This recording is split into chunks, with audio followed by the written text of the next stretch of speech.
ഇനി സമകാലികത്തിലേക്ക് നമ്മൾ പ്രവേശിക്കുകയാണ്. നമ്മോടൊപ്പം ഈ തത്സമയ പ്രക്ഷേപണത്തിൽ ഒരു അതിഥിയുണ്ട്, മുനവർക്ക. അസ്സലാമു അലൈക്കും. വഅലൈക്കും അസ്സലാം വറഹ്മത്തുള്ളാഹി വബറകാതുഹു. അതാ നമ്മുടെ ഗസ്റ്റിനെ പ്രേക്ഷകർക്ക് വേണ്ടി ഒന്ന് പരിചയപ്പെടുത്താം. മുനവർ കോട്ടക്കൽ സ്വദേശിയാണ്. അദ്ദേഹം ഒരുപാട് കമ്പനികളുടെ തലപ്പത്ത് നിൽക്കുന്ന അതിൻ്റെ സ്ഥാപകരും അതിൻ്റെ പ്രധാനപ്പെട്ട സ്ഥാനം വഹിക്കുന്ന വ്യക്തിയാണ്. ഡാം ഷുവർ CEO ആണ്. അതുപോലെ ഡിഫൈൻ കമ്പനിയുടെ ഡയറക്ടറാണ്. സ്കിൽസ് എഡ്യൂക്കേഷൻ പ്രധാന ഉത്തരവാദിത്വം വരുന്നു. ഇതിപ്പം പ്രധാനപ്പെട്ട ഒരു 3 പറഞ്ഞു. ഇനിയുണ്ടെന്നാണ് ഞാൻ മനസ്സിലാക്കണം, അല്ലേ? അങ്ങനെ തന്നെ അല്ലേ? അതെ, ചെറുതും വലുതൊക്കെ ആയിട്ട് ചെറിയ പരിപാടികളായിട്ട് പോകുന്നുണ്ടെന്നാണ് അദ്ദേഹം പറഞ്ഞത്. മുനവർക്കയാണ് ഇന്നത്തെ നമ്മുടെ ഒരു ഗസ്റ്റ്. ഇൻഷാ അല്ലാ എങ്ങനെ എപ്പോൾ പുറപ്പെട്ടു റേഡിയോയിലേക്ക്? നേരത്തെ സുബഹി കഴിഞ്ഞിങ്ങനെ പുറപ്പെട്ടതാണ്. കോട്ടക്കലാണ് സ്വദേശം. അവിടുന്ന് 1 മണിക്കൂർ യാത്രയാണ് ഉള്ളത് റേഡിയോ സ്റ്റുഡിയോയിലേക്ക്. വേറെ യാത്ര ബുദ്ധിമുട്ടുകളൊന്നും ഉണ്ട്? അൽഹംദുലില്ലാ. അതുപോലെ ഇനി ഇന്നത്തെ സ്കെഡ്യൂളുകൾ എങ്ങനെയാണ്? തിരക്കുണ്ടോ ഇന്നത്തെ ദിവസം? ഇന്നിപ്പോൾ മൺഡേ ആണ്, ഒരു വീക്കെൻഡ് കഴിഞ്ഞിട്ടുള്ള സ്റ്റാർട്ടിങ് ആണല്ലോ. അപ്പോൾ അതുമായി ബന്ധപ്പെട്ടുള്ള സ്വാഭാവിക തിരക്കുകളുണ്ട്. അതെ അതെ. അതിൻ്റെ സമയത്താണ് ഒരു റേഡിയോയിലേക്കും കൂടെ വന്നത്. മോർണിംഗ് സമയം ആയതുകൊണ്ട് സൗകര്യമായി പോയി. അതെ അതെ. പിന്നെ സ്വാഭാവികമായിട്ടും മുനവർക്ക നമുക്ക് വളരെ പരിചിതനായ നമ്മുടെ ഒരു സുഹൃത്തു കൂടെയാണ്. ശ്രോതാക്കൾക്ക് വേണ്ടി ഒന്ന് പരിചയപ്പെടാൻ കുറച്ച് ചോദ്യങ്ങൾ. അദ്ദേഹത്തിൻ്റെ പഠനകാലം ഒന്ന് വിശദീകരിച്ചാൽ. യെസ്, ഞാൻ ബിടെക് കഴിഞ്ഞതാണ്. ബിടെക് കാലിക്കറ്റ് NIT നിന്ന് ഇലക്ട്രോണിക്സ് ആൻഡ് കമ്മ്യൂണിക്കേഷനിലാണ് ബിടെക് കഴിഞ്ഞത്. 2014 പാസ് ഔട്ട് ആയത്. അതെ, ഈ ഒരു ബിടെക് മേഖലയിൽ നിന്ന് പിന്നെ അങ്ങനെ ബിസിനസ് മേഖലയിലേക്ക് എത്തിപ്പെട്ടു? അത് ചെറുപ്പം മുതലേ ബിസിനസ്സിനോട് അല്ലെങ്കിൽ അഡ്മിനിസ്ട്രേഷൻ മാനേജ്മെൻറ്റിനോട് താല്പര്യം ഉണ്ടായിരുന്നു. അപ്പോൾ ബിടെക് കഴിഞ്ഞ് ഉടനെ പിന്നെ ഒന്നെങ്കിൽ ക്യാമ്പസ് പ്ലേസ്മെൻറ്റ് അല്ലെങ്കിൽ സ്വന്തമായിട്ടുള്ളൊരു ജോബ് അല്ലെങ്കിൽ ഒരു ബിസിനസ് എന്നുള്ളതാണ് മുന്നിലുണ്ടായിരുന്നത്. അപ്പോൾ ആ സമയത്ത് എനിക്ക് ചിലപ്പോൾ ഫാമിലി കാരണത്താൽ എനിക്ക് പുറത്ത് ദൂരേക്ക് പോയി ജോലി ചെയ്യാൻ പറ്റാത്തൊരവസ്ഥ ഉണ്ടായിരുന്നു. അപ്പോൾ പിന്നെ ഏതായാലും താല്പര്യമുള്ളത് ബിസിനസ് ആയതുകൊണ്ട് അതിലേക്ക് പെട്ടെന്ന് ഇറങ്ങാൻ തീരുമാനിച്ചു. നമുക്ക് ഒപ്പം കൂടാൻ പറ്റിയ ടീമിനേറ്റ് പാർട്ണർഷിപ്പിലൂടെ ബിസിനസ് ആരംഭിക്കുകയുണ്ടായത്. ഗ്രാജുവേഷൻ കഴിഞ്ഞപ്പോൾ തന്നെ ബിസിനസ്സിൽ വേറെ ഒരു ടെക്കി അനുഭവം? ഇല്ല, ജോലി അല്ലെങ്കിൽ ടെക്നിക്കൽ മേഖലയിലേക്ക് ഡയറക്റ്റ്ലി ഇറങ്ങിയിട്ടില്ല. വീട്ടിൽ കഴിഞ്ഞ ഉടനെ തന്നെ മുതലാളിയാണ്. അതെ. പിന്നെ ഈ സാധാരണ ഏറ്റവും പ്രധാനപ്പെട്ട ക്വസ്റ്റ്യനുകളിലൊന്നാണ് ഈ വർക്ക് ലൈഫ് ബാലൻസ് എന്ന് പറയുന്നത്. ഇപ്പോൾ ഏകദേശം 3-4-5 കമ്പനികളുടെ പ്രധാനപ്പെട്ട ഉത്തരവാദിത്തം നിർവഹിക്കുന്നുണ്ട്. അപ്പോൾ ഇതും നമ്മുടെ ഒരു ജീവിതം തട്ടിക്കുക. പൊതുവേ ബിസിനസ്സിലേക്ക് ഇറങ്ങിയാൽ പിന്നെ ആൾ ഭയങ്കര ബിസിയാണ്, പിന്നെ കുടുംബത്തിന് കിട്ടുന്നില്ല അല്ലെങ്കിൽ പരിപാടികൾക്ക് വരുന്നില്ല എന്നുള്ളൊരു പ്രശ്നം പൊതുവേ ഉണ്ടല്ലോ. എങ്ങനെയാണ് നിങ്ങളൊരു അനുഭവം? നിങ്ങൾ അങ്ങനെ തന്നെയാണോ, അതല്ലാതെ മറികടക്കാൻ പറ്റുമോ? ബിസിനസ് എന്ന് പറഞ്ഞാൽ അതൊരു ചലഞ്ചിങ് ആക്ടിവിറ്റി ആണ് ബേസിക്കലി. ഇപ്പോൾ പൊതുവേ പറയാറുണ്ട്, ജോബ് എന്നുള്ളതും ബിസിനസ് എന്നുള്ളതും കമ്പയർ ചെയ്യുമ്പോൾ ജോബ് കുറച്ചും കൂടി സേഫ് ആൻഡ് സെക്യൂർ ആണ്. അതായത് ടൈം ബൗണ്ടഡ് ആണ്. നിശ്ചിത സമയത്ത് വർക്ക് ചെയ്താൽ മതി. നിശ്ചിത വരുമാനമാണ് ഉണ്ടാവുക. പക്ഷെ അതിൻ്റെ അപ്പുറത്ത് ഒരു നിശ്ചിത വരുമാനത്തിന് അപ്പുറത്ത് എന്തെങ്കിലും കിട്ടണം എന്നുള്ളത് കൊണ്ട്, അല്ലെങ്കിൽ ഒരു ജോലി എന്നുള്ളതിൻ്റെ അപ്പുറത്ത് എനിക്ക് എന്തെങ്കിലും ക്യാപ്പബിലിറ്റി ഉണ്ട് എന്ന് തോന്നിയതുകൊണ്ടാണ് ആളുകൾ പൊതുവേ ബിസിനസ്സിലേക്ക് പോകാറുള്ളത്. അപ്പോൾ ബിസിനസ്സിലേക്ക് പോകുമ്പോൾ അത് വലിയൊരു റെസ്പോൺസിബിൾ പോസ്റ്റാണ്. ബിസിനസ്മാൻ എന്ന് പറഞ്ഞാൽ കേൾക്കാൻ നല്ല രസമുള്ള CEO ആണ്, MD ആണെന്നൊക്കെ പറയുമ്പോൾ വളരെ ഭംഗിയുള്ള വേർഡുകളൊക്കെയാണ്. പക്ഷേ ഒരു വലിയൊരു അമാനത്താണ്, റെസ്പോൺസിബിലിറ്റി ആണല്ലോ. കാരണം നമ്മൾ ഒരുപാട് ആളുകളുടെ മുന്നിൽ മറുപടി പറയേണ്ട ആളാണ്. അതായത് നമ്മളൊരു സ്ഥാപനം നടത്തുമ്പോൾ ഒരുപാട് ജീവനക്കാരുണ്ട്, നമ്മളുടെ ക്യാപ്പബിലിറ്റി വിശ്വസിച്ച് നമ്മൾ കൂടെ വന്ന ആളുകൾ. അതേപോലെ തന്നെ നമ്മൾക്ക് ഒരുപാട് പക്ഷേ ഇൻവെസ്റ്റേഴ്സ് ഉണ്ടാവും, ഫണ്ട് തന്ന ആളുകളുണ്ടാവും. നിൻ്റെ അടുത്ത് തന്നാൽ അത് സേഫാണ്, അല്ലെങ്കിൽ നീ അത് ബിസിനസ്സിലേക്ക് ഇട്ട് അതിൻ്റെ ലാഭവിഹിതം തരണം എന്ന് പ്രതീക്ഷിക്കുന്ന ആളുകളുണ്ടാവും. കസ്റ്റമേഴ്സ് ഉണ്ട്. ഏറ്റവും പ്രധാനമായിട്ടുള്ളത് വെച്ചിട്ടുണ്ടെങ്കിൽ നമ്മളൊരു പ്രൊഡക്റ്റോ അല്ലെങ്കിൽ ഒരു സർവീസോ എന്തൊക്കെയാണെങ്കിലും അത് ബിസിനസ്സിലേക്ക് അതിലാണ് ബിസിനസ് എന്നുണ്ടെങ്കിൽ അത് പ്രോപ്പറായിട്ട് ഡെലിവർ ചെയ്യുക എന്നുള്ളത് വളരെ ഇമ്പോർട്ടൻ്റ് ആണ്. ആളുകൾ ക്യാഷ് തന്നിട്ടാണ്, അത് അവരുടെ അവകാശമാണ്. അതൊക്കെ ഒരു ഭാഗത്തുണ്ട്. അതേപോലെ തന്നെയാണ് നമ്മളിതിനൊപ്പം തന്നെ ഫാമിലി ലൈഫ് അല്ലെങ്കിൽ റിലീജിയസ് ആയിട്ടുള്ള കാര്യങ്ങൾ കൊണ്ട് നടക്കുന്നത്. അപ്പോൾ ഒരു ടൈം മാനേജ്മെൻറ്റ് ഗെയിമിലാണ് ഒരു ചലഞ്ചിങ് ആയിട്ട് ഒരുപാട് ബിസിനസ് ആളുകൾ ഉണ്ടാകാറുള്ളത്. അപ്പോൾ അതിന് ഏറ്റവും ഇമ്പോർട്ടൻ്റ് ആയിട്ടുള്ളത് ടൈം മാനേജ് ചെയ്യാൻ പഠിക്കുക എന്നുള്ളതാണ്. കാരണം പ്രയോറിറ്റൈസ് ചെയ്യുക, പിന്നെ ഓരോന്നും അതിൻ്റെ ടൈം പ്ലാൻ ചെയ്യുക. അപ്പോൾ അതിലൂടെ കടന്നു പോകുമ്പോൾ ഇതെല്ലാം മാനേജ് ചെയ്ത് കൊണ്ടുപോകാൻ പറ്റും. ഇപ്പോൾ ഒരുപാട് ആളുകൾ, നിരവധി ബിസിനസ് നടത്തുന്ന ആളുകൾ ഉണ്ട്. ഒരുപാട് വലിയ വലിയ റെസ്പോൺസിബിൾ പോസ്റ്റിൽ ഇരുന്ന് കൊണ്ട് കാര്യങ്ങൾ കൈകാര്യം ചെയ്യുന്ന ആളുണ്ട്. അവരുടെ ലൈഫ്, പേഴ്സണലി ഫാമിലി ലൈഫൊക്കെ അവർക്ക് മാനേജ് ചെയ്യാൻ പറ്റുന്നത് ഇതൊക്കെ പ്ലാൻ ചെയ്യുക എന്നുള്ളിടത്താണ്. അതായത് ഒരു സ്പോണ്ടേനിയസ് ആയിട്ട് കാര്യങ്ങൾ ചെയ്യുക എന്നുള്ളതിൻ്റെ അപ്പുറത്ത് ഒരു ഫോർ എക്സാമ്പിൾ ഒരു നമ്മൾ പറയാറുണ്ട് daily planning, weekly planning, scheduling എന്നൊക്കെ പറയണ്ടല്ലോ. അതൊക്കെ ഭയങ്കര ഇമ്പോർട്ടൻ്റ് ആയിട്ടുള്ള കാര്യമാണ്. മറ്റത് നമ്മളെപ്പോഴും നമ്മളുടെ പ്ലാനിനനുസരിച്ചാവില്ല, മറ്റുള്ളവരുടെ ഡിമാൻഡിനനുസരിച്ചാണ് എന്ത് ചെയ്യുക നമ്മൾ കാര്യങ്ങൾ ചെയ്തുകൊണ്ടിരിക്കുക. അപ്പോൾ അങ്ങനെ ചെയ്യാൻ പലപ്പോഴും പറ്റാറുണ്ട്. ചിലപ്പോൾ അത് നമുക്ക് നമ്മളെ കയ്യിലില്ലാത്ത കാര്യങ്ങളുണ്ടാവും. അങ്ങനെ ഈ അടുത്ത് ഇങ്ങനെ കേട്ടൊരു വാക്കുണ്ട്, if we fail to plan we are planning to fail. അതെ അതെ അതെ, ഒരു ബിസിനസ്സിലെ ഒരു സമവാക്യമാണ്. കാരണം അത് വളരെ ഇമ്പോർട്ടൻ്റ് ആണ്. പ്ലാനിങ് എന്നുള്ളത് ബിസിനസ്സുകാരന് ഏറ്റവും കൂടുതൽ വേണ്ട സ്കിൽ എന്താണെന്ന് ചോദിച്ചാൽ പറയല് സെൽഫ് ഡിസിപ്ലിനാണ്. നമുക്ക് നമ്മളോട് ഡിസിപ്ലിനോട് കൂടിയിട്ട് കൊണ്ടുപോകാൻ പറ്റുകയാണെങ്കിൽ ഇതെല്ലാം മാനേജ് ചെയ്യാൻ പറ്റും, എത്ര കാര്യങ്ങൾ ചെയ്യാനൊക്കെ പറ്റും. പക്ഷെ ആ ഡിസിപ്ലിൻ നമുക്കില്ലെങ്കിൽ പലപ്പോഴും എനിക്ക് തോന്നുന്നത് ചില ആളുകൾക്കെങ്കിലും ബിസിനസ്സിലൊരു ഫാൻറ്റസി വരാനുള്ളൊരു കാരണം ഇതിന് നേരെ വിപരീതമാണ്. നമുക്ക് അങ്ങനെ തോന്നിയ പോലെ എന്തും ചെയ്യാലോ എന്നുള്ളതാണ്. ശരിക്കും അതൊരു വിജയത്തിന്റെ അടുക്കിലേക്ക് നമുക്ക് എത്തണമെങ്കിൽ ഒരു ഡിസിപ്ലിൻ, വളരെ സമയവുമായാലും മറ്റു കാര്യങ്ങളായാലും ഒക്കെ നിർബന്ധമാണ്. അത് ഫ്രീ ടൈം വിചാരിച്ചിട്ട് നമ്മൾ പറയാറുണ്ട്, നിങ്ങൾ ലൈഫ് ഫ്രീ ആകാൻ വേണ്ടിയിട്ട് ഒരിക്കലും ബിസിനസ്സിലേക്ക് വരരുത്. ഒരു ജോബ് ചെയ്യുന്നതിനെക്കാട്ടും കൂടുതൽ ചലഞ്ചിങ് ആണ് ബിസിനസ്സിൻ്റെ ആക്ടിവിറ്റീസ്. താങ്കൾ ആ ചലഞ്ചിങ് ഒക്കെ മുന്നോട്ട് കൊണ്ടുപോയി പോകുമ്പോൾ തന്നെ മതരംഗത്തും കുറച്ച് സജീവമാണെന്ന് വിചാരിക്കുന്നു. വിസ്ഡം യൂത്തിന്റെ ഭാരവാഹിയാണെന്നൊക്കെ. അതെ അതെ, ഇപ്പം ചെറിയൊരു ഭാരവാഹിയാണ്, കുറച്ചു മുമ്പ് വരെ വലിയൊരു സംസ്ഥാന ഭാരവാഹിയായിരുന്നു. സ്റ്റുഡൻസിന്റെ വിദ്യാർത്ഥി പ്രസ്ഥാനത്തിന്റെ സംസ്ഥാന ഭാരവാഹി. അപ്പോൾ സ്വാഭാവികമായിട്ടൊരു പിന്നെ ചെറിയ ജോലിയോ അല്ലെങ്കിൽ പിന്നെ ഒരു ചെറിയൊരു കച്ചവടത്തിലേക്കൊക്കെ ഇറങ്ങിയാൽ തന്നെ പിന്നെ അതിനൊന്നും സമയമില്ല, ഒരു കുറാം ക്ലാസ്സിന് വരാൻ പോലും സമയമില്ല എന്ന് പറയുന്ന ആളുകളാണ് പൊതുവെ അതൊരു മനോഗതി ഉണ്ടാകാറുള്ളത്. ഇപ്പം എങ്ങനെ ഒരു പിന്നെ കുടുംബവും ബിസിനസ്സും പിന്നെ ഇത്തരം മതകാര്യങ്ങളിൽ ഇടപെടാനുള്ളൊരു മോട്ടീവ്? ഓഫ് കോഴ്സ് അത് നമ്മളുടെ ഒരു അടിസ്ഥാന ലക്ഷ്യം എന്നുള്ള നിലയ്ക്ക് ഇപ്പോൾ ഒരു ഇതൊക്കെ ബിസിനസ് ആണെങ്കിലും ഒക്കെ അതൊക്കെ ഭൗതിക ജീവിതത്തിലാണ് കൂടുതൽ പ്രയോറിറ്റി നൽകുന്നത് ബിസിനസ്സൊക്കെ. എന്നാൽ അടിസ്ഥാനപരമായിട്ട് നമ്മളുടെ ലക്ഷ്യം പരലോക ലക്ഷ്യത്തിലേക്ക് ഉള്ള കാര്യമാണ്. അതുപോലെ തന്നെ നമ്മുടെ ജീവിതത്തിൽ നിർബന്ധമായും ഉണ്ടായിരിക്കേണ്ട ഉത്തരവാദിത്തങ്ങൾ ലിസ്റ്റ് ചെയ്യുമ്പോൾ അതിന് ഏറ്റവും പ്രധാനപ്പെട്ടതാണ് ദഅവത്ത് എന്നുള്ളത്. അപ്പോൾ ആ ദഅവത്തിലേക്ക് സമയം കണ്ടെത്തൽ നമ്മളുടെ ഒരു റെസ്പോൺസിബിലിറ്റി ആണ് എന്നുള്ളതുകൊണ്ടാണ് ശരിക്കും അതിൽ സമയം കണ്ടെത്തുന്നത്. സമയം ഉണ്ടായിട്ടൊരിക്കലും നമ്മളൊരിക്കലും ദഅവത്തിലേക്കോ അല്ലെങ്കിൽ ദീനീ കാര്യങ്ങളിലേക്കോ ഇറങ്ങൂല. അത് ഉണ്ടാക്കും. നമ്മൾ നമസ്കരിക്കണം എന്നുള്ളത് നമ്മളൊരു വിശ്വാസിയാണെങ്കിൽ സമയം കണ്ടെത്തുക എന്നുള്ളത് റെസ്പോൺസിബിലിറ്റിയാണ്. അവിടെ എനിക്ക് ടൈം ആണ്, ഞാൻ ബിസിനസ്സാണ് അല്ലെങ്കിൽ എനിക്ക് ജോലിയാണ് എന്നുള്ളതുകൊണ്ട് നമ്മൾ ഒരിക്കലും മാറ്റി വെക്കാൻ കഴിയില്ല എന്ന് പറഞ്ഞ പോലെ തന്നെയാണ് ദഅവത്തും എന്നുള്ളതാണ് ഞാൻ മനസ്സിലാക്കിയിട്ടുള്ളത്, പഠിക്കപ്പെട്ടിട്ടുള്ളത്.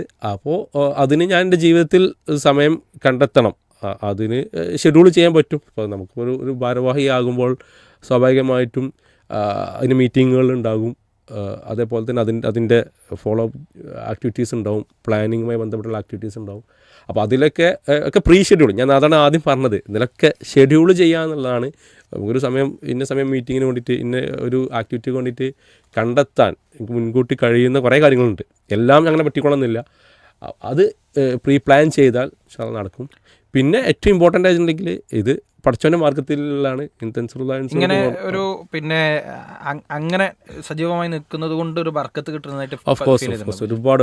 കാരണം ഞാൻ നേരത്തെ പറഞ്ഞ പോലെ ചെറിയ പ്രായത്തിൽ ബിസിനസ്സിലേക്ക് ഇറങ്ങിയതാണ്. എൻ്റെ ഫാമിലി ബാക്ക്ഗ്രൗണ്ട് അതൊന്ന് ജസ്റ്റ് പറയണമെന്ന് തോന്നുന്നു. ഒരു 4-5 കമ്പനീന്റെ CEO ഡയറക്ടർ എന്നൊക്കെ പറയുമ്പോൾ ഒരു 60-50 വയസ്സൊന്നും ആയിട്ടില്ല, 30 അതിൽ കുറച്ച് കൂടുതലോ ഒക്കെ ഉള്ളൂ വയസ്സ്. അതെ, യെസ്. അത് പിന്നെ ഒരു ബിസിനസ് ബാക്ക്ഗ്രൗണ്ടിൽ വന്ന ആളല്ല ബേസിക്കലി. പിന്നെ ഞാൻ പിന്നെ ഫാദറൊക്കെ ഗൾഫിലായിരുന്നു, പ്രവാസിയാണ്. അതുപോലെ തന്നെ ബാക്കി ഫാമിലി, ക്ലോസ് ഫാമിലിയിലുള്ള മിക്കവാറും ആളുകൾ ബിസിനസ്സിലല്ല ജോബാണ്. പിന്നെ എൻ്റെ അളിയന്മാർ ബിസിനസ്സിലുള്ള ആളുകളുണ്ട്. അപ്പോൾ അവരിൽ നിന്ന് ചെറുപ്പത്തിൽ ഇൻസ്പിറേഷൻ കിട്ടിയതായിരിക്കാം ബിസിനസ്സിലെത്താനുണ്ടായ ഒരു കാരണം. പിന്നെ നമ്മൾ എത്തി, ഓഫ് കോഴ്സ് എൻ്റെ ഒരു ഫ്യൂച്ചർ ബിസിനസ്സിലാണ് എന്നുള്ളൊരു തോട്ട് വന്ന് മുതൽ നമ്മൾ അതിൻ്റെ ഓരോ കാര്യങ്ങളിൽ ഇൻവോൾവ് ചെയ്യുന്നുണ്ട്. ബിസിനസ്സിൻ്റെ അതിൻ്റെ ഗ്രോത്തിലേക്ക് വേണ്ടിയിട്ട് ഫസ്റ്റ് നമ്മൾ സ്റ്റാർട്ട് ചെയ്തത് ഒരു ഡിജിറ്റൽ കൺസൾട്ടൻസി ഫേമാണ്. ബിസിനസ് കോർപ്പറേറ്റുകൾക്ക് വേണ്ടിയിട്ടുള്ള business support, business digital support കൊടുക്കുക എന്നുള്ള. ഓക്കെ.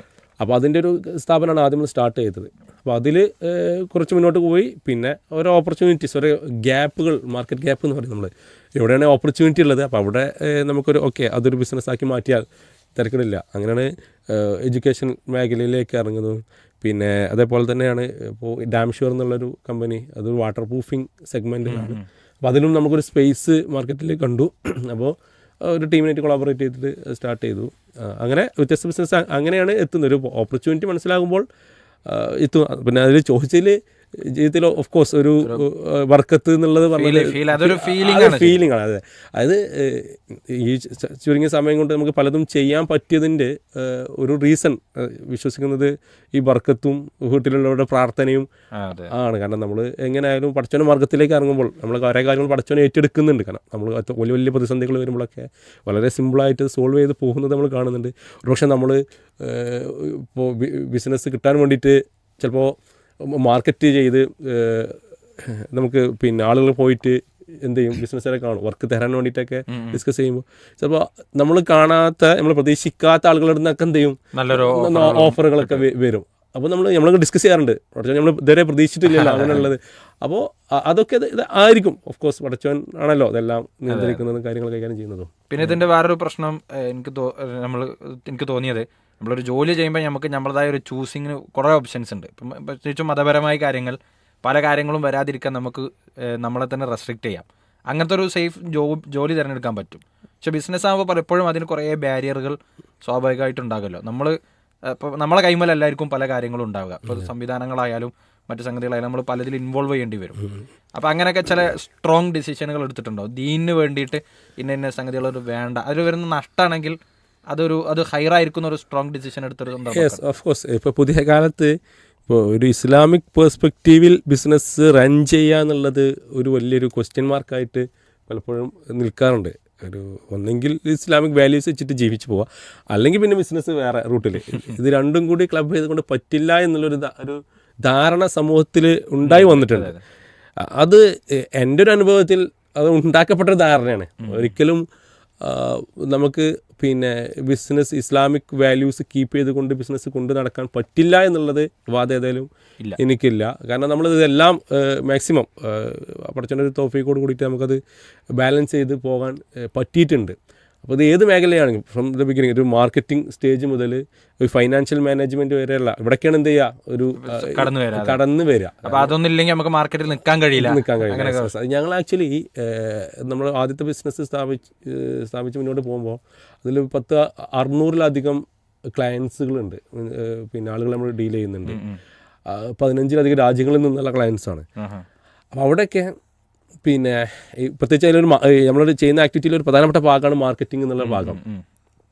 അപ്പോൾ നമ്മൾ ഇത് ഇറങ്ങുന്ന സമയത്ത് തന്നെ ഒരു ആശങ്ക എടുക്കണം. മാർക്കറ്റിംഗ് എന്ന് പറഞ്ഞാൽ അനിസ്ലാമികമായിട്ടുള്ള പല കാര്യങ്ങളും വരുന്നൊരു മേഖലയാണ്. അത് എങ്ങനെ നമുക്ക് റൺ ചെയ്യാൻ പറ്റും എന്നുള്ളത് ചോദ്യമുണ്ട്. നമുക്ക് ഏതായാലും ശ്രമിച്ച് നോക്കാം. കാരണം ഇത് ഒരു ആവശ്യമാണ്, മാർക്കറ്റിൻ്റെ ആവശ്യമാണ് ഒരു ഇസ്ലാമിക് പെർസ്പെക്റ്റീവിൽ റൺ ചെയ്യുന്ന ബിസിനസ് ഉണ്ടാവുക എന്നുള്ളതും അതുപോലെ തന്നെ അതിനെ സപ്പോർട്ട് ചെയ്യുക എന്നുള്ളതും. അപ്പോൾ നമ്മളത് തുടങ്ങി മുന്നോട്ട് പോകുമ്പോൾ ഓഫ് കോഴ്സ് അതിൽ നമുക്ക് ഇതുവരെ പറയാൻ പറ്റും, നമ്മൾ ഇതുവരെ ചെയ്ത എല്ലാ ക്ലയൻസിനും ഒരു ഇസ്ലാമിക് പെർസ്പെക്റ്റീവിൽ തന്നെ എന്ത് ചെയ്തിട്ടുള്ളത്, മാർക്കറ്റ് ചെയ്തിട്ടുള്ളത്. കാരണം അതിൽ ഫോർ എക്സാമ്പിൾ ഇപ്പോൾ എക്സാമ്പിൾ പറയുകയാണെങ്കിൽ ഇപ്പോൾ ഒരു സ്ത്രീയുടെ ഫോട്ടോ ഇല്ലാതെ മാർക്കറ്റിംഗ് എന്നുള്ളത് ആലോചിക്കാൻ പറ്റും, മാർക്കറ്റിൽ ആലോചിക്കാൻ പറ്റില്ല. ഇവിടെ നമ്മൾ ക്ലയൻറ്റോട് പറയുമ്പോഴും നമ്മൾ ഫസ്റ്റ് ഡിമാൻഡ് ചെയ്യൽ നമ്മളങ്ങനെ ചെയ്യില്ല, അല്ലാതെ നമ്മൾ ചെയ്തു തരാം. അപ്പോൾ സ്വാഭാവികമായിട്ടും നമ്മൾ നോക്കൂ എന്ന് പറയും. പക്ഷേ അൽഹംദുലില്ലാ ഇത്രയും വർഷത്തിനിടയിൽ ഞാൻ ബിസിനസ് തുടങ്ങിയിട്ട് 10 വർഷമായി. അപ്പോൾ അത് കൺസൾട്ടൻസി റൺ ചെയ്യുന്നുണ്ട്. 10 വർഷമായിട്ട് 600-ലധികം ക്ലയൻസിനും അൽഹംദുലില്ലാ അങ്ങനെ ഒരു ആവശ്യം വന്നിട്ടില്ല. ഒരു ഇസ്ലാമികമെല്ലാം തോന്നുന്ന കാര്യമൊന്നും ഇല്ലാത്ത അപ്ലൈ ഉണ്ട്. അപ്പോൾ സ്വാഭാവികമായിട്ട് കസ്റ്റമർ ഹാപ്പിയാണ്. കാരണം കസ്റ്റമർ മൈൻഡിൽ എന്താ വെച്ചിട്ടുണ്ടെങ്കിൽ ഇതില്ലെങ്കിൽ എന്തല്ല എൻ്റെ ബിസിനസ് അതെ എൻ്റെ ഒരു എത്തൂല, അപ്പോൾ എന്തൊക്കെ മിസ്സാവുന്നില്ല. പക്ഷെ നമ്മൾ പറയും ഞങ്ങൾ ഒന്ന് പ്രൂവ് ചെയ്ത് കാണിച്ചു തരാം എന്ന് പറയുമ്പോൾ ഓക്കെ, അവരെ സംബന്ധിച്ചിടത്തോളം ബിസിനസ് നടക്കേണ്ടത്. അപ്പോൾ അങ്ങനെ നമുക്ക് ചെയ്യാൻ പറ്റില്ല. അങ്ങനെ പല കാര്യങ്ങളും നമുക്ക് ഒരു ഇസ്ലാമിക് പെർസ്പെക്റ്റീവിൽ റൺ ചെയ്യാൻ പറ്റിയിട്ടുണ്ട്. പറഞ്ഞിട്ടല്ലോ, മൻ തറക്ക ലില്ലാഹി ഷൈഅൻ, അള്ളാഹുവിന് വേണ്ടി ആരെങ്കിലും ഒരു കാര്യം ഒഴിവാക്കിയാൽ അതിന് അള്ളാഹു കൃത്യമായൊരു പകരം കൊടുക്കും. ഇതൊക്കെ ഒരു വിശ്വാസത്തിന്റെ വിശ്വാസം പറഞ്ഞത്. അപ്പോൾ അത് പ്രൂവ് ചെയ്യാൻ പറ്റിയത് ഏറ്റവും ഇമ്പോർട്ടൻ്റ് ആയിട്ടുണ്ടെങ്കിൽ ഞങ്ങൾ ശ്രമിച്ചുകൊണ്ടിരിക്കുന്നത് തന്നെയാണ്. അങ്ങനെ ചെയ്യാൻ പറ്റും. മാർക്കറ്റിൽ ഒരു ഇസ്ലാമിക് പെർസ്പെക്റ്റീവ് തന്നെ നിങ്ങൾക്ക് എന്ത് ചെയ്യാൻ പറ്റും, മാർക്കറ്റ് ചെയ്യാൻ പറ്റും. നിങ്ങൾക്ക് വേണ്ടത്ര ക്ലയൻസിനെയും കസ്റ്റമറിനെയും അട്രാക്ട് ചെയ്യാൻ പറ്റും. അതിനനുസരിച്ചുള്ള ടൂളുകൾ യൂസ് ചെയ്യേണ്ടി വരും എന്ന് മാത്രം. അത് നമ്മൾ അതിൻ്റെതായ കുറച്ച് സ്കില്ല് നമ്മൾ എടുക്കാൻ. അതെ നമ്മൾ കുറച്ച് എല്ലാവരും പോകുന്ന അതേ വഴിയൂടെ പോയാലേ നമുക്ക് പറ്റൂല. നമുക്ക് അതിൻ്റെതായിട്ടുള്ള റിസർച്ച് നടത്തേണ്ടി വരും. അത് വഴി മുന്നോട്ട്. എനിക്ക് തോന്നുന്നത് ഏറ്റവും പ്രധാനം എന്ന് പറയുന്നത്, ഇപ്പോൾ പല ആളുകളും ഒരു ബിസിനസ് തുടങ്ങാൻ നിൽക്കുന്ന ആളുകൾ കുറച്ചൊക്കെ ഒരു മതപരമായി മുന്നോട്ട് കൊണ്ടുപോകണം എന്ന് ആഗ്രഹിക്കുന്ന ആളുകൾക്ക് ഉണ്ടാകുന്ന ഒരു പ്രശ്നം, ഒരു മൂലധനം ഇൻവെസ്റ്റ്മെൻറ്റ് ഉണ്ടാകുന്ന സമയത്ത് വലിയൊരു ഭാരം വരികയാണ്. അപ്പോൾ അതിന് പലിശയില്ലാതെ എങ്ങനെ അത് കൊണ്ടുപോകാൻ, അതുപോലെ തന്നെ അത് ബിസിനസ് മുന്നോട്ട് കൊണ്ടുപോകുമ്പോൾ അവിടെ പലിശൻ്റെ വിവിധ മേഖലകൾ വരും. അപ്പോൾ അത് ഇന്നത്തെ കാലത്ത് ഏറ്റവും വലിയ എന്നോട് ചോദിച്ചാൽ ഒരു മുസ്ലിം ബിസിനസ്സുകാരൻ അനുഭവിക്കുന്ന ഏറ്റവും വലിയ ചലഞ്ച് അല്ലെങ്കിൽ ഒരു ഭയങ്കരമായിട്ടുള്ള പ്രയാസകരമായിട്ടുള്ള അവസ്ഥ എന്താണെന്ന് വെച്ചിട്ടുണ്ടെങ്കിൽ ഈ പലിശയുമായി ബന്ധപ്പെട്ടുള്ളൊരു ഏരിയയാണ്. കാരണം ബിസിനസ്സിൽ ഇറങ്ങുന്നുവോ അത് പലിശ ഇല്ലാതെ മുന്നോട്ട് പോകാൻ പറ്റില്ല എന്നുള്ള ഒരു ചിന്ത ആക്ച്വലി ഉണ്ട്. ഇത് ഭയങ്കരമായിട്ട്, കാരണം നമുക്കറിയാം എല്ലാ പലിശയുടെ പിന്നെ അതെത്രത്തോളം പാതകമായിട്ടാണ് ഇസ്ലാം കണ്ടതെന്നുള്ളതും അതെത്രത്തോളം പ്രശ്നകരമായിട്ടുള്ളൊരു സിറ്റുവേഷൻ ആണെന്നുള്ളത് അറിയാത്ത വിശ്വാസികളുണ്ടാവില്ല. കാരണം പലിശയെക്കുറിച്ച് മഹാപാപങ്ങളിൽ പെട്ടതാണ് പലിശ എന്നുള്ളതുകൊണ്ട് അറിയാത്ത വിശ്വാസികളുണ്ടാവില്ല. പക്ഷെ എങ്കിൽ പോലും ആളുകൾ പലിശയിലേക്ക് പോകുന്നതിന് റീസൺ അതില്ല, നടക്കൂല എന്നുള്ളൊരു തോന്നൽ കൊണ്ടാണ്. പക്ഷെ ഭയങ്കര അബദ്ധമായിട്ടുള്ള ധാരണയാണ് ഈ പലിശ ഇല്ലാതെ ബിസിനസ് റൺ ചെയ്യാൻ പറ്റൂല എന്നുള്ള ഒരു കോൺസെപ്റ്റ്. കാരണം ഈ പലിശയെക്കുറിച്ച് പഠിക്കപ്പെട്ടിട്ടുള്ള അത് ഇസ്ലാമിക് പെർസ്പെക്റ്റീവിലല്ല, ഇസ്ലാമിൻ്റെ പുറത്തു നിന്നുകൊണ്ട് ഇതിനെക്കുറിച്ച് പഠനം നടത്തിയ ആളുകളടക്കം പറയുന്നത് പലിശ എന്നുള്ള വലിയൊരു ട്രാപ്പാണെന്നുള്ളതാണ്. അത് ഒരിക്കൽ കയറിയാൽ പിന്നെ തിരിച്ചു വരാൻ പറ്റാത്ത രൂപത്തിലുള്ള വലിയൊരു പടുകൂടി. കാരണം പലിശ കൊണ്ട് ബിസിനസ്സിൽ ഒന്ന് അതിൽ സക്സസ് ആവുക എന്നുള്ളതിൽ ഭയങ്കര ചലഞ്ചിങ് ഉണ്ട്. കാരണം ഏറ്റവും ഇമ്പോർട്ടൻ്റ് നമ്മളെ സംബന്ധിച്ചിടത്തോളം അവിടെ പടച്ചവൻ്റെ ബർക്കത്ത് ഉണ്ടാവില്ല. കാരണം ഒരാൾ പലിശ വാങ്ങുന്നതോടുകൂടി അദ്ദേഹം പടച്ചവൻ തമ്മിൽ ശത്രുക്കളായി മാറുന്നൊരവസ്ഥയിലാണല്ലോ നമ്മൾ ഹദീസുകളിലും ഇതിലൊക്കെ കേട്ടിട്ടുള്ളത്. അപ്പോൾ പലിശയെ കണക്ട് ചെയ്തുകൊണ്ട് ഒരു ബിസിനസ് റൺ ചെയ്യുക എന്നുള്ളത് പിന്നെ ഒരു വിശ്വാസിക്ക് ചിന്തിക്കാൻ പാടില്ലാത്തൊരു കേസാണ്. ഇനി പലിശ ഇല്ലാതെ ബിസിനസ് റൺ ചെയ്യാൻ പറ്റുന്നുള്ള ഓഫ് കോഴ്സ് ഒരുപാട് കമ്പനികൾ നമുക്കതിന് മാതൃകാപരമായിട്ട് പിന്നെ റൺ ചെയ്തുകൊണ്ടിരിക്കുന്നുണ്ട്. ഒന്ന് ആ ബിസിനസ്സിലെ ഫണ്ട് മാനേജ്മെൻറ്റ് പഠിക്കാൻ മനസ്സിലാക്കുക എന്നുള്ളതാണ്. ഒരു ഫൈനാൻസ് ഇപ്പോൾ ബിസിനസ് നേരത്തെ ചോദിച്ച പോലെ ബിസിനസ്സിൽ ഇറങ്ങുമ്പോൾ ഇൻവെസ്റ്റ്മെൻറ്റ് എന്നുള്ളത് ശരിക്കും ഇന്നത്തെ കാലത്ത് ആളുകൾ ബിസിനസ് ചെയ്യുന്നതിന് ഒരുപാട് റീസൺസ് ഉണ്ട്. അത് ഏറ്റവും വലിയൊരു പ്രശ്നം എന്താ വെച്ചിട്ടുണ്ടെങ്കിൽ പഠിക്കാതെ ബിസിനസ്സിലേക്ക് ഇറങ്ങുക എന്നുള്ളതാണ് ട്രെൻഡാണ്. കാരണം തുടങ്ങി കഴിഞ്ഞതിന് ശേഷം പഠിക്കുക, ആവേശത്തിൽ തുടങ്ങുക എന്നുള്ളത്. കാരണം ബിസിനസ് ഞാൻ നേരത്തെ പറഞ്ഞ പോലെ ബിസിനസ് കാരണം പറയുന്നത് ഒരു വലിയൊരു പ്രൗഢിയുടെ ഇടപെട്ട് പറയട്ടോ. എനിക്ക് നമ്മുടെ നാട്ടിലൊരു ശൈലിയാണത്. ഒരു ചപ്പാത്തി കമ്പനി തുടങ്ങി അതങ്ങോട്ട് വിജയിച്ചാൽ പിന്നെ നാടൊട്ട് ചപ്പാത്തി കമ്പനി, ഒരു ടർഫ് തുടങ്ങി വിജയിച്ചാൽ പിന്നെ എല്ലാവരും ടർഫാണ്. ഇപ്പൊ നമ്മുടെ നാട്ടിലെ ഭൂരിഭാഗം പ്രവാസികൾ ഇൻവെസ്റ്റ് ചെയ്യുന്നത് ഒന്ന് സൂപ്പർ മാർക്കറ്റാണ്. എല്ലാ ജംഗ്ഷനിലും ചെറിയ അങ്ങാടിയിലും സൂപ്പർ മാർക്കറ്റുകളാണ്. ഇതിൽ ഏറ്റവും ബിസിനസ് തുടങ്ങുമ്പോഴേ അടിസ്ഥാനപരമായിട്ട് കുറേ കാര്യങ്ങൾ ശ്രദ്ധിക്കപ്പെടേണ്ടതുണ്ട്.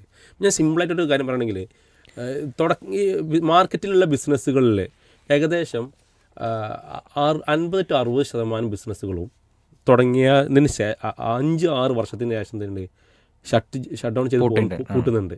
ഇതാരും നമ്മൾ ശ്രദ്ധിക്കില്ല. നമ്മളിങ്ങനെ പരസ്യങ്ങൾ കാണും, അവിടെ ഉദ്ഘാടനം അത് പൂട്ടേണ്ട പരസ്യം ഉണ്ടാവും. അപ്പോൾ 2 കമ്പനി തുടങ്ങിയെങ്കിൽ ഒരു കമ്പനി പൂട്ടുന്നുണ്ട്. ഇത് മാർക്കറ്റിൽ ഈ പൂട്ടുന്നത് പറഞ്ഞാൽ പൂട്ടാൻ ആഗ്രഹം ഒരു പൂട്ടല്ലല്ലോ, ഒരു വൻപിച്ച നഷ്ടം കൊണ്ടാണ് പൂട്ടുന്നത്. അപ്പോൾ അവിടെ ബിസിനസ് തുടങ്ങുന്നതിന് മുന്നേ തന്നെ ശ്രദ്ധിക്കണം. അതുപോലെ തന്നെ സ്റ്റാർട്ടപ്പുകൾ, പുതിയ യുവാക്കളുടെ വലിയ ട്രെൻഡാണ് സ്റ്റാർട്ടപ്പുകൾ. 100 സ്റ്റാർട്ടപ്പ് തുടങ്ങിയിട്ടുണ്ടെങ്കിൽ 3 സ്റ്റാർട്ടപ്പേ അല്ലെങ്കിൽ 3-5% പറയുന്നത് സക്സസ് ആകുന്നുള്ളൂ. 95% പൂട്ടുന്നുണ്ട്. അപ്പോൾ പല കഥകൾ, മോട്ടിവേഷൻ കഥകൾ കേട്ട് പല ഒരുപാട് ആൾക്കാരുടെ സ്റ്റോറി കേട്ട് ഒറ്റയ്ക്ക് എടുത്ത് ചാടുകയാണ്. പക്ഷേ ബിസിനസ് തുടങ്ങുമ്പോൾ ഒരുപാട് കാര്യങ്ങൾ ശ്രദ്ധിക്കുക എന്നുള്ളത് വളരെ ഇമ്പോർട്ടൻ്റ് ആണ്. ഏറ്റവും ഇമ്പോർട്ടൻ്റ് ആയിട്ട് എനിക്ക് ബിസിനസ് കൊണ്ട് നടക്കാനുള്ള ക്യാപ്പബിലിറ്റി ഉണ്ടോ എന്നുള്ളത് മുതലേ നമ്മൾ ചിന്തിച്ച് തുടങ്ങണം. കാരണം അതൊരു വലിയൊരു റെസ്പോൺസിബിലിറ്റി. അതെ, സംസാരിച്ചു. കാരണം അത് ടൈമിൻ്റെയും ബാലൻസിങ്ങിൻ്റെയും ഒക്കെ ഒരു വലിയൊരു ഗെയിമാണത്. അത് റൺ ചെയ്യാൻ എനിക്ക് ഓക്കെ ആണോ, എൻ്റെ ഫാമിലി അതിന് വില്ലിംഗ് ആണ്. കാരണം ഇനീഷ്യൽ പീരീഡ് ഒക്കെ ഭയങ്കര സ്ട്രഗിളിംഗ് ആയിരിക്കും. ആ സമയത്ത് ഫാമിലിൻ്റെ സപ്പോർട്ട് വളരെ ഇമ്പോർട്ടൻ്റ് ആണ്. അതുപോലെ തന്നെ ഇൻവെസ്റ്റ്മെൻറ്റ് ഫണ്ട് എന്നുള്ളത് വളരെ ഇമ്പോർട്ടൻ്റ് ആണ്.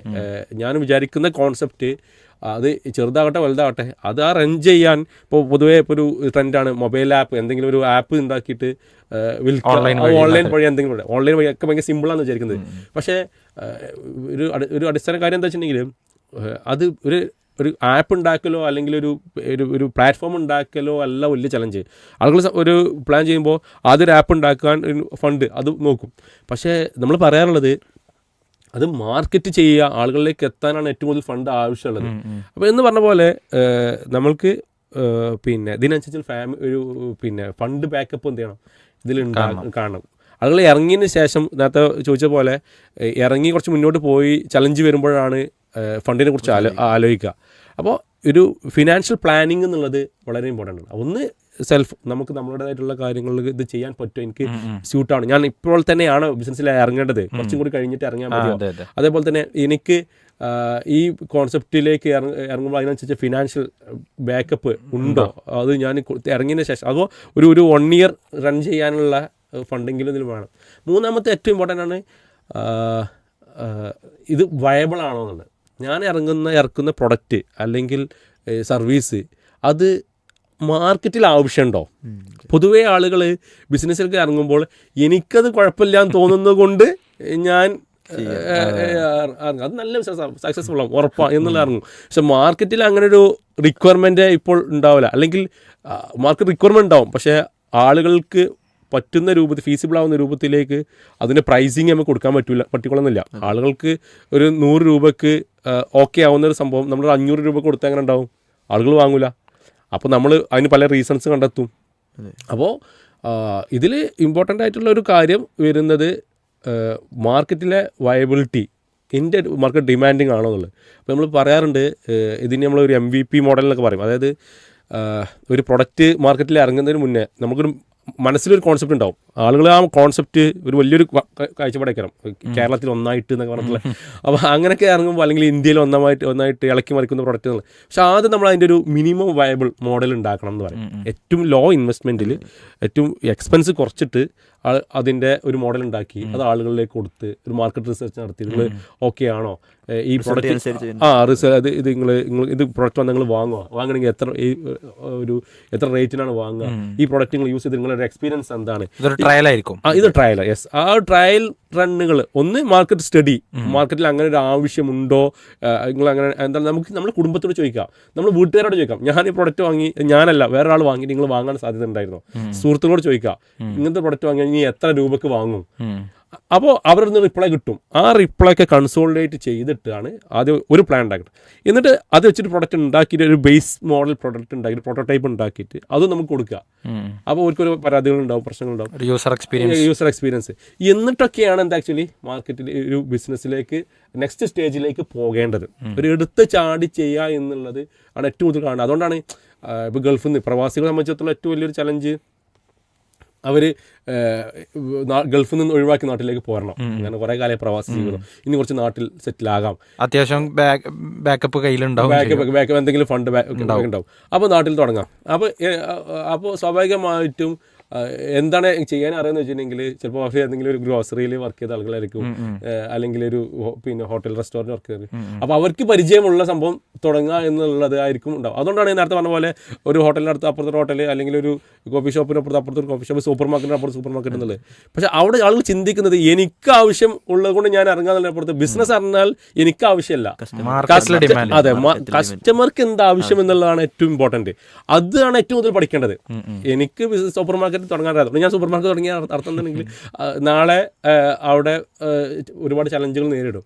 അപ്പോൾ ഫണ്ട് എന്നുള്ളതും ഞാൻ ഇറക്കുന്ന പ്രൊഡക്റ്റോ സർവീസോ അത് ആവശ്യമാണോ എന്നുള്ളതൊക്കെ ഡീറ്റെയിൽഡ് ആയിട്ട് പഠിച്ചിറങ്ങുക എന്നുള്ളതാണ്. കാരണം ഏറ്റവും സങ്കടകരമായ അവസ്ഥ എന്ന് വെച്ചിട്ടുണ്ടെങ്കിൽ ലക്ഷങ്ങളാണ് ആളുകൾക്ക് നഷ്ടം വരുന്നത്. കാരണം ഇത്രയും കാലം ഗൾഫിൽ പ്രവാസ ജീവിതത്തിൽ ഉണ്ടാക്കി സ്വരൂപിച്ച് വെച്ച ആ ഫണ്ട് കംപ്ലീറ്റ്ലി നാട്ടിലേക്ക് ഇറങ്ങി അത് ഒരു പഠനമൊന്നും ഇല്ലാതെ ഇറങ്ങിയിട്ട് അത് നഷ്ടപ്പെട്ടു പോകുമ്പോഴുള്ള പ്രയാസം ചെറിയതല്ല. അതെ, ഈ പ്രത്യേകിച്ച് ചില സമയത്തൊക്കെ നമുക്കത് ഭയങ്കര നമ്മളെ പൈസ ഉണ്ടായിട്ട് നമ്മൾ അറിയുന്ന ആളൊന്നും അല്ലെങ്കിലും കൂടെ ആ വിഷമം നമുക്ക് തന്നെ ഈ സൂപ്പർ മാർക്കറ്റ് തുടങ്ങി പൂട്ടി ഒരു 4 സൂപ്പർ മാർക്കറ്റ് അവിടെ പൂട്ടിയതാണ്. എന്നാലും പിന്നെ അവിടെ വന്നിട്ട് പുതിയ തുറക്കുമ്പോൾ ആരാന്ന് അന്വേഷിക്കുമ്പോൾ ഒരു പാവപ്പെട്ട പ്രവാസിയായിരിക്കും.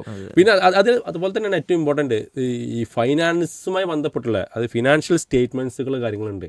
അത് ബിസിനസ്സിൽ ഇപ്പോൾ ആളുകൾ സൂപ്പർ മാർക്കറ്റ് തുടങ്ങാനുള്ള കാരണം, റെസ്റ്റോറൻറ്റ് തുടങ്ങാനുള്ള കാരണം വെച്ചിട്ടുണ്ടെങ്കിൽ അവിടെ കുറേ ആളുകൾ അത് പിന്നെ നല്ല സ്പോട്ടാണ്, അല്ലെങ്കിൽ ഈ ബിസിനസ് പിന്നെ കുറേ ആളുകൾക്ക് ആവശ്യമുണ്ട് എന്നുള്ളത് വിചാരിച്ചിട്ട് തുടങ്ങും. പക്ഷെ അവിടെ ഏറ്റവും അടിസ്ഥാനം എന്താ വെച്ചിട്ടുണ്ടെങ്കിൽ ഇത് പ്രോഫിറ്റബിൾ ആണോ എന്നുള്ളത് എന്ത് ചെയ്യണം നോക്കൽ നിർബന്ധമാണ്. കാരണം എന്തിനാണ് ഒരാൾ ബിസിനസ് തുടങ്ങുന്നത്? ഒരാൾ ബിസിനസ് തുടങ്ങാൻ പല റീസൺസുകളുണ്ട്. ഞാനൊരു ബിസിനസ്സുകാരനാണെന്ന് പറയപ്പെടാൻ വേണ്ടി തുടങ്ങും, അല്ലെങ്കിൽ ലാഭം കിട്ടാൻ വേണ്ടി തുടങ്ങും, അല്ലെങ്കിൽ അടിസ്ഥാനമായിട്ടുള്ള ചിലവുകൾ, അങ്ങനെ പല റീസൺസ് ഉണ്ട്. അപ്പോൾ അതാത് ക്ലാസിഫൈ ചെയ്യണം. ഞാൻ എന്തിനാണ് ബിസിനസ് തുടങ്ങുന്നത്? ചില ആളുകൾ ഒരു ബ്രാൻഡ് ബിൽഡ് ചെയ്യാൻ വേണ്ടിയിട്ടൊക്കെ തുടങ്ങുന്ന ആളുകളുണ്ടാവും. അപ്പോൾ എന്തിനാണ് എന്നുള്ളത് മുതലാണ് നമ്മളൊരു ഫസ്റ്റ് ചർച്ച തുടങ്ങേണ്ട ഒരു ഏരിയ ഒരു ബിസിനസ് തുടങ്ങുമ്പോൾ. അപ്പോൾ അതിൽ ഇനി ലാഭം ഉണ്ടാക്കാൻ വേണ്ടിയിട്ടാണെന്നുണ്ടെങ്കിൽ ഞാൻ തുടങ്ങുന്ന ബിസിനസ് ലാഭകരമാണോ എന്നുള്ളത് നോക്കുക എന്നുള്ളത് ആദ്യം ഇനീഷ്യലി പഠിക്കുക, ഞാൻ നേരത്തെ പഠനം എന്നുള്ളത്. പിന്നെ നമ്മൾ റൺ ചെയ്യുമ്പോൾ നമുക്ക് മനസ്സിലാകണം ഇത് ലാഭകരമാണോ എന്നുള്ളത്. കുറേ ഒരു ഷോപ്പുണ്ട്, ഒരു ഷോപ്പിൽ ഒരുപാട് കസ്റ്റമർ വന്നു പോകുന്നുണ്ട്, പക്ഷേ end of the day month കഴിഞ്ഞ് കണക്ക് കൂട്ടുമ്പോൾ ലാഭമല്ല, ചിലപ്പോൾ നഷ്ടത്തിലായിരിക്കും ഉണ്ടാവുക, കാര്യമില്ല. അപ്പോൾ അതും ഇമ്പോർട്ടൻ്റ് ആണ്. ഇതിലും പ്രശ്നം എന്താ വെച്ചിട്ടുണ്ടെങ്കിൽ ഈ ഫൈനാൻഷ്യൽ സ്റ്റേറ്റ്മെൻറ്റ് നോക്കാൻ ഇപ്പോൾ സാധാരണ നമ്മൾ സിമ്പിളായി പറയാറുള്ളത് പ്രോഫിറ്റ് ആൻഡ് ലോസ് സ്റ്റേറ്റ്മെൻറ്റുകൾ, ബാലൻസ് ഷീറ്റ് എന്നൊക്കെ പറയാറുണ്ട്. ബിസിനസ് ഇതിനെക്കുറിച്ചൊന്നും അറിയാതായിരിക്കും ബിസിനസ്സിലേക്ക് ഇറങ്ങുക. അവർക്ക് എവിടെയെങ്കിലുമൊക്കെ എഴുതി വെച്ച് കുറിച്ച് വെച്ചിട്ടുണ്ടാവും ഇത്ര പൈസ കൊടുക്കാണ്ട് ഇത്ര പൈസ കിട്ടാണ്ട്, അൽഹംദുലില്ലാ കുഴപ്പമില്ല. പക്ഷേ ഇതിൻ്റെ ഡെപ്ത് അനാലിസിലേക്ക് പോകുമ്പോൾ നമുക്കൊരു ബിസിനസ് എന്ന് പറയുമ്പോൾ, ഒരു ഷോപ്പ് എന്ന് പറയുമ്പോൾ അവിടെയുള്ള പിന്നെ സ്റ്റോക്കിൻ്റെ വാല്യൂ, കൊടുക്കാനുള്ളത്, കിട്ടാനുള്ളത്, അവിടുത്തെ എക്സ്പെൻസുകളുണ്ടാവും. ഫോർ എക്സാമ്പിൾ ആ ഷോപ്പിൽ നിൽക്കുന്ന ആളുകൾ, സ്റ്റാഫുകൾ, റെൻറ്റ്, ഇങ്ങനെ നമ്മൾ ഡയറക്റ്റ്ലി നമ്മൾ കാണാത്ത കുറേ കണക്കുകളൊക്കെ ഉണ്ടാവും. ഇതെല്ലാം കണക്ക് കൂട്ടിയിട്ട് ഒരു മാസാവസാനം നമ്മൾ പ്രോപ്പർലി അനാലിസിസ് നടത്തണം.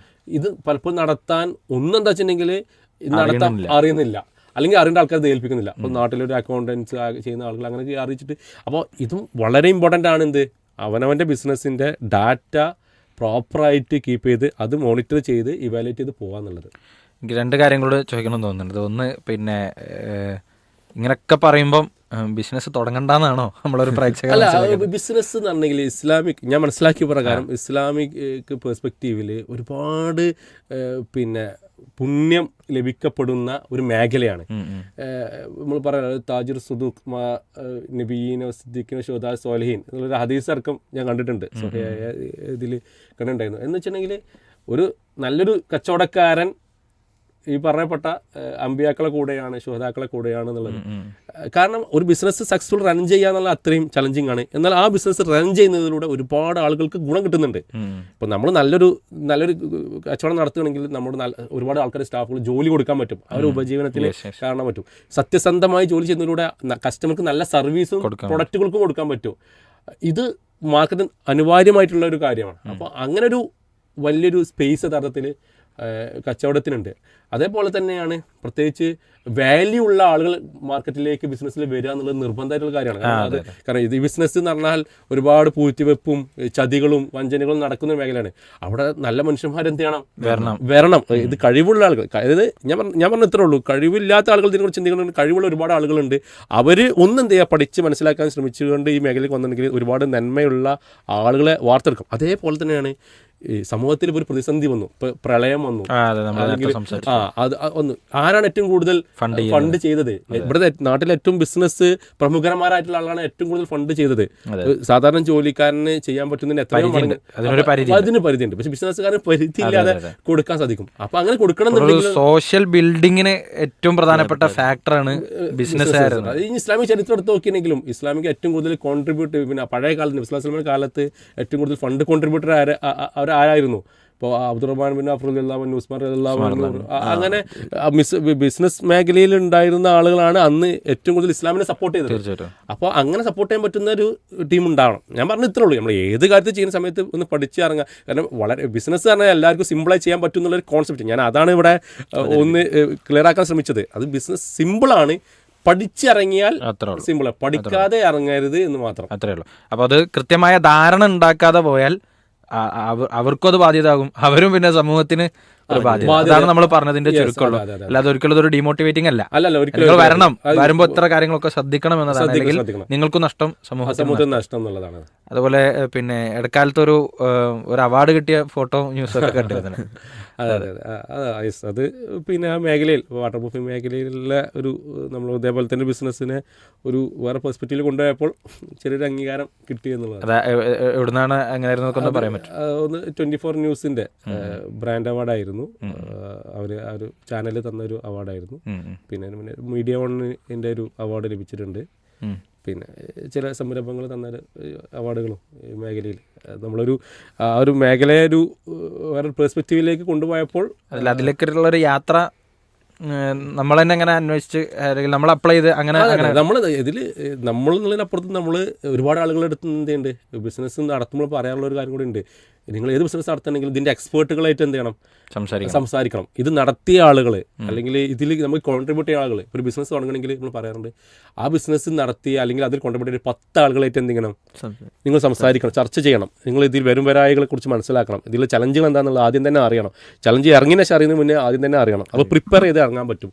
അപ്പോൾ ഇങ്ങനെ എന്ത് ചെയ്യുക പിന്നെ പഠിച്ചുകൊണ്ട്. അപ്പോൾ ഞാനും അങ്ങനെ തന്നെയാണ്. നമുക്ക് ഒരുപാട് ആളുകൾ നമ്മളെ സപ്പോർട്ട് ചെയ്തിട്ടുണ്ട്, ഒരുപാട് അഡ്വൈസുകൾ മെൻറ്റേഴ്സുകളായിട്ട് നമുക്ക് കിട്ടിയിട്ടുണ്ട്. അപ്പോൾ അവരുടെ പറഞ്ഞ കാര്യങ്ങൾ കൂടി ഉൾക്കൊണ്ടുകൊണ്ട് പോയതുകൊണ്ട് അൽഹംദുലില്ലാ നമുക്കൊരു റിസൾട്ട് ഉണ്ടാക്കിയെടുക്കാൻ പറ്റി എന്നുള്ളതാണ്. ഏതായാലും പ്രീസ് റേഡിയോ ശ്രോതാക്കൾക്ക് നിങ്ങളെ ബന്ധപ്പെടാം അല്ലേ?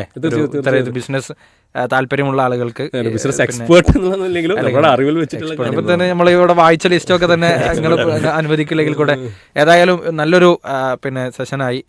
സമകാലികത്തിൽ നമ്മോടൊപ്പം മുനവർ ആയിരുന്നു ഉണ്ടായിരുന്നത്. അദ്ദേഹത്തിൻ്റെ ബിസിനസ് രംഗത്തെ അനുഭവങ്ങളും പാഠങ്ങളും നമ്മളോട് പങ്കുവച്ചു. ശുക്രൻ, ജസാക്കല്ലാഹു ഖൈർ.